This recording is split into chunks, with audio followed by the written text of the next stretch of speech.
એક સરખી આ છબી, આ અંશ, આ ટપકાઓ જો બાંધણી, તો એ પણ આખું આભ છે. બાંધણીથી આપણે સૌ પરિચિત છીએ. ગુજરાતની પારંપરિક કળા એટલે બાંધણી, શિબોરી, લહેરિયા, આ બધી એવી પ્રિન્ટ છે એ એના ટાઈપને ટાઈ એન્ડ ડાય ટાઈપ કહેવામાં આવે છે. ટાઈ એન્ડ ડાય એટલે બાંધી અને કલર કરવો.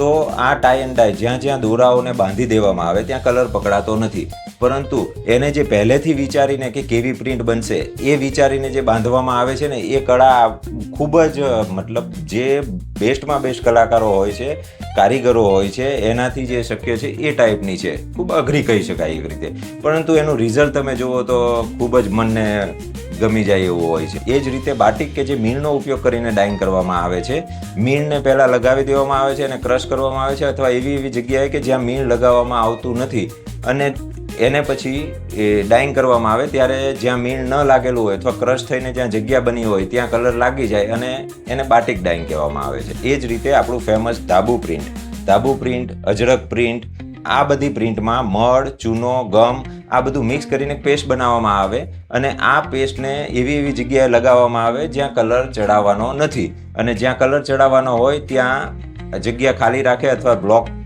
લાકડાના બ્લોક આવે. જ્યાં કલર ચડાવવાનો હોય ત્યાં લાકડાના બ્લોક આવે. આ બ્લોકથી પ્રિન્ટ કરવામાં આવે અને અલગ અલગ કલરમાં પ્રિન્ટ કરવામાં આવે.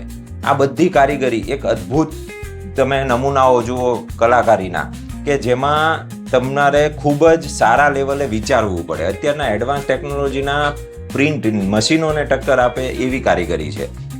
ઇક્કત જે છે એ પહેલેથી દોરાને ડાઇંગ કરી દેવામાં આવે અને પછી વિવિંગ કરવામાં આવે, અને વિવિંગમાં એ ભાત નક્કી કરવામાં આવે. તો એ દોરા વિવિંગ કયું બનશે, કઈ ભાત બનશે એ વિચારીને પછી ડાઇંગ કરે, કેટલા દોરા કયા કલરના બનાવવાના અને ક્યાં લગાવવાના. તો આ બધી જે કારીગરી વર્ષોથી ચાલી આવે છે, હજી ચાલે છે, અને અત્યારે એની ખૂબ જ ડિમાન્ડ છે, જે સસ્ટેનેબલ ટેક્સટાઇલ માટે ઉત્તમમાં ઉત્તમ વસ્તુ છે.